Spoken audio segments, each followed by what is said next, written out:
तो फाइनली इमरान खान का 11वां खिलाड़ी भी थोड़ा थोड़ा एक्शन में नजर आ रहा है। तो 11वां और प्लस ओपनिंग बैट्समैन मिलके क्या कर सकते हैं, इस पे बात करते हैं।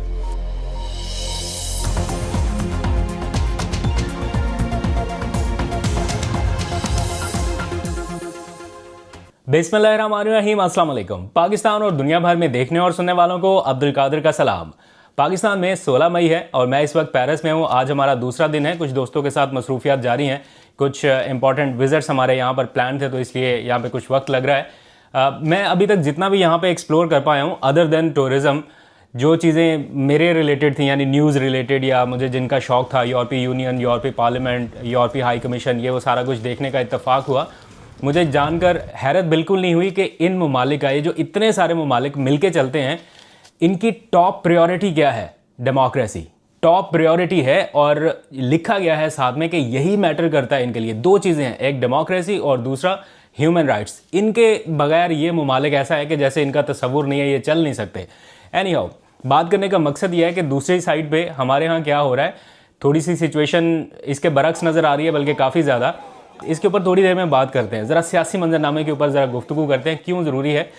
क्योंकि ऐसा लग रहा है कि पाकिस्तान के सियासी मंजरनामे पर हुकूमत के ऊपर थोड़ा दबाव अब बढ़ता जा रहा है। एक फ्रंट से नहीं, दूसरे से नहीं, तीसरे से नहीं, चारों फ्रंट से। एक तरफ से आप इमेजिन करें कि महमूद अचकज़ई, एक ऐसा शख्स जो बारहा ये कह रहा है, बाकियों को तलकीन कर रहा था कि नहीं, अभी रुकें, अभी मामलात को अफाम व तफहीम से हमने आगे लेके चलना है, अभी कोई वैसी बात नहीं करनी। वो शख्स भी अब आहिस्ता आहिस्ता मजबूर होता दिखाई दे रहा है कि मैं अपोजिशन लीडर हूँ और कुछ नहीं कर पा रहा। तो अब उसने भी हुकूमत को 3 दिन की डेडलाइन दी है कि 3 दिन के अंदर अंदर हुकूमत हमारे इन सवालों का जवाब दे। उनमें टॉप प्रायोरिटी है कि इमरान खान से मुलाकात कब होगी। सीधा सीधा बताएं कि मुलाकात होगी या नहीं होगी, अगर होगी तो कब होगी, और उनको उनकी मर्ज़ी के हस्पताल कब मुंतकिल किया जाएगा। अगर 3 दिनों के अंदर अंदर इन सवालों का जवाब नहीं आता और उसके बाद अगर पार्लियामेंट नहीं चलती, दैट मीन्स कि वो एहतजाज का कोई प्लान बना रहे हैं। और अगर वो कहते हैं कि नहीं चलती, तो फिर जिम्मेदारी हमारी नहीं, हुकूमत के ऊपर होगी। मैं महमूद की हैसियत से, जो ओहदा मेरे पास है उसकी हैसियत से, इंतहाई नरम अल्फाज में आपसे कहता हूँ कि आप अपनी हुकूमत से कहें, वाज़ेह तौर पे वो हमें बताए इमरान खान से मुलाकात कब होगी। 1। दूसरी बात, उसको कब उसकी मर्जी के अस्पताल मुंतकिल किया जाएगा। अब एक तरफ है महमूद अचकज़ई, साथ में वो मौलाना फजलुर रहमान से मुलाकातें कर रहे हैं, और मौलाना भी हुकूमत के ख़िलाफ़ एक तरह से फिर से मुतहर्रिक दिखाई दे रहे हैं, बयानात दे रहे हैं, पीर पगाड़ा के साथ मुलाकातें कर रहे हैं, अचकज़ई के साथ कर रहे हैं, और अपने हम ख्याल लोगों के साथ कर रहे हैं। तो मुझे ज़ाती तौर पर ऐसा लगता है कि अगर आने वाले दिनों में हुकूमत को कोई टफ़ टाइम मिलना हुआ, तो अचकज़ई प्लस मौलाना फजलुर रहमान, इनके कॉम्बिनेशन से कुछ थोड़ा बहुत हुकूमत प्रेशर फील कर सकती है। वरना तो उनके लिए आइडियल सिचुएशन है, उनको ज़रूरत नहीं है इस प्रेशर में जाने की। बट फिर भी अगर कुछ हुआ, क्योंकि पीटीआई से बतौर पार्टी वो नई नैरेटिव बन पा रहा, या वो प्रेशर नहीं बिल्ड हो पा रहा। 2 फैक्टर ये हो गए। अब तीसरा है 28वीं तरमीम का मामला। उसके ऊपर पीपल्स पार्टी का थोड़ा सा वो दबाव रहेगा हुकूमत पे कि वो बताते हैं कि जनाब हमारे ये तहफ़्फ़ुज़ात हैं। और अब वो पीटीआई से मिलने लग गए, उनकी मुलाकातें हो रही हैं। और अब खैबर पख्तूनख्वा हुकूमत के तर्जुमान ने वाज़े तौर पर ये टीवी पे आके कह दिया कि हमारी जो मीटिंग हुई है उसमें बहुत खुशगवार तौर पर ये चीज़ें कुछ तय की गई हैं कि इन केस अगर पीपल्स पार्टी 28वीं तरमीम से पीछे हटती है या वो हुकूमत को सपोर्ट नहीं करती, तो पीटीआई और पीपल्स पार्टी आपस में किसी हद तक बैठ सकते हैं कुछ एजेंडा आइटम्स या कुछ चीज़ों के ऊपर। तो इस हद तक मामला जा रहे हैं। दैट मीन्स कि मौजूदा हुकूमत, वैसे तो पीपल्स पार्टी और मुस्लिम लीग नून का इत्तेहाद है, बट अगर कहीं पे PMLN एक ऐसी सिचुएशन में जाती है जहाँ पे पीपल्स पार्टी की मुखालफत का उन्हें सामना करना पड़ता है, तो फिर उनके लिए थोड़ा सा दबाव बढ़ता रहेगा। और प्लस जो सबसे मेजर फैक्टर है वो है सुहेल अफरीदी, खैबर पख्तूनख्वा हुकूमत और पीटीआई के वर्कर्स। ये मिला के, not only single Khyber Pakhtunkhwa, not only single Sohail Afridi, but overall Punjab, Khyber Pakhtunkhwa एक ऐसा माहौल है जहाँ पे फ्रस्ट्रेशन भी बढ़ती जा रही है। लोग सोच रहे हैं कि हर रोज़ कोई ना कोई कानून मंजूर हो रहा है, हमें बोलने के लिए उस तरह से वो माहौल नहीं मिल रहा, या एहतजाज के लिए वो माहौल नहीं मिल रहा है, ये सारी चीज़ें। अचकज़ई ने दी डेडलाइन 3 दिन की, यानी पीर तक। वो कह रहे हैं पीर तक अगर हुकूमत ने जवाब नहीं दिया और पीर को पार्लियामेंट नहीं चली तो हम जिम्मेदार नहीं है। मंगल के रोज़ की है डेडलाइन सुहेल अफरीदी की कि अगर मंगल तक हमारी इमरान खान से मुलाकात नहीं कराई गई तो फिर या उन्हें अस्पताल मुंतकिल नहीं किया गया तो हम फिर एक बड़े नंबर के साथ एहतजाज के लिए आएंगे। तो ये 2 फैक्टर हैं। इन 3 दिनों में हम अपनी अकाबरीन की मीटिंगें बुला रहे हैं। अगर हुकूमत का ये रवैया हुआ, फिर सोमवार के दिन अगर ये पार्लियामेंट नहीं चल रही थी या यहाँ हंगामा था, उसकी जिम्मेवारी आप पे होगी। God bless you.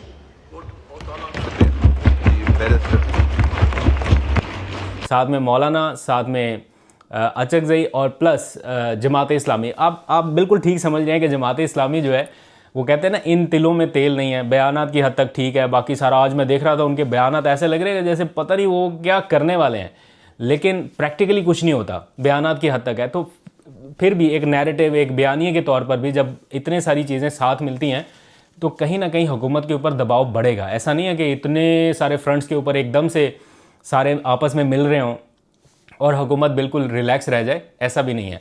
तो देखते हैं आने वाले दिनों में कुछ थोड़ी सी हिलजुल जो है वो इस हवाले से हो सकती है। दूसरी जानिब महमूद अचकज़ई इस टाइम पूरी कोशिश कर रहे हैं कि वो इमरान खान के लिए किसी बड़े ब्रेक थ्रू की जानिब बढ़ सके।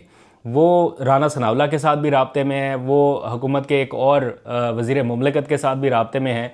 उन तक मैसेजेस जो हैं वो कन्वे हो रहे हैं, मुलाकातों के पैगामात जा रहे हैं, मैसेजेस जा रहे हैं कि जनाब कोई मुलाकात करते हैं, कोई चीज़ों को बेहतर करते हैं। बल्कि तारिक फजल चौधरी ने तो कल एतराफ़ किया कि हम कोशिश कर चुके हैं, एक कोशिश हो चुकी है, दूसरी की तैयारी है कि अगर महमूद अचकज़ई और प्राइम मिनिस्टर की कोई मुलाकात हो जाती है तो उसमें ब्रेक थ्रू हो सकता है। और डेफिनेटली वो इमरान खान के हवाले से ही होगा कि उनसे मुलाकात के लिए या उनकी फैमिली को मुलाकात का मौका देने के लिए। तो पाकिस्तान के सियासी मंजरनामे पर सिचुएशन कोई इतनी ज़्यादा इस टाइम रिलैक्स नहीं है। वो पीपल्स पार्टी के जो थे ना, नदीम अफजल चान, उन्होंने जैसे कहा कि ये जो खामोशी सी है ये किसी तूफ़ान का पेश खैमा लग रही है, और ऐसा महसूस हो रहा है उन्हें कि कुछ अनयूजुअल हो सकता है या होने वाला है।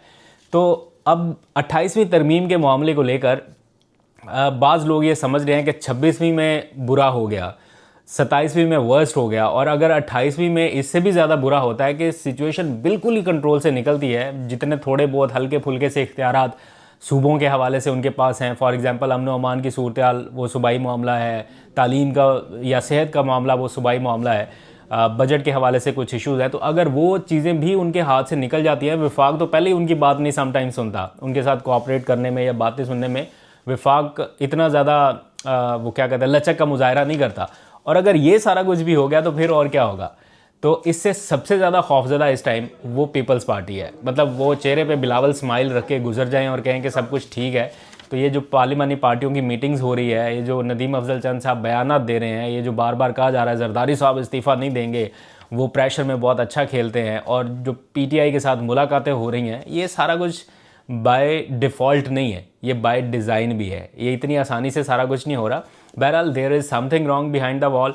अब असल चीज़ इसमें देखना यह है कि इमरान खान का 11वां खिलाड़ी, मैं उसे महमूद अचकज़ई को कहता हूँ, इमरान खान का 11वां खिलाड़ी प्लस उनका जो ओपनिंग बैट्समैन है सुहेल आफरीदी, अगर इन दोनों की केमिस्ट्री मैच कर जाती है, ये दोनों इस पॉइंट पर आ जाते हैं कि जनाब हमारी आराम से कही गई बात को हुकूमत नहीं मान रही या नहीं संजीदा ले रही, तो फिर हमारे पास क्या ऑप्शन है। अगर ये दोनों, एक धीमे मिजाज वाला एक जारहाना मिजाज वाला, मिल के कोई एक पॉइंट के ऊपर इकट्ठे हो जाते हैं, चाहे वो हुकूमत को मज़ीद टाइम देने के हवाले से हो, चाहे वो जारहाना हिकमत अमली अपनाने के हवाले से हो, वो डेफिनेटली वर्क करेगी।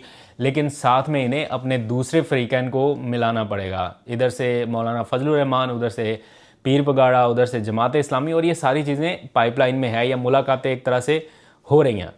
तो आप लोग ज़रा अपनी राय का इजहार कीजिए कि आपको क्या लगता है कि कुछ बेहतरी का। अच्छा, मैं जहाँ पे भी यहाँ पे आ रहा हूँ ना, हर बंदा ये पूछता है, हर बंदा पूछता है बेहतरी के कोई इम्कानात हैं, क्या लगता है इमरान खान साहब जेल से कब बाहर आएंगे। ये ऐसे सवालात हैं, हमें खुद इनका आइडिया नहीं है कि कितना इम्कानात है बेहतरी के। मैं तो आपसे पूछने वाला था कि आपको क्या लगता है कि कुछ बेहतरी के इम्कानात हैं, या इस सारे सिनेरियो में कोई अच्छी जो क्या कहते हैं आस उम्मीद है वो नहीं रखनी चाहिए। बट अगेन वो याद आ जाता है इमरान खान साहब का कॉल के hope for the best but be prepare for the worst.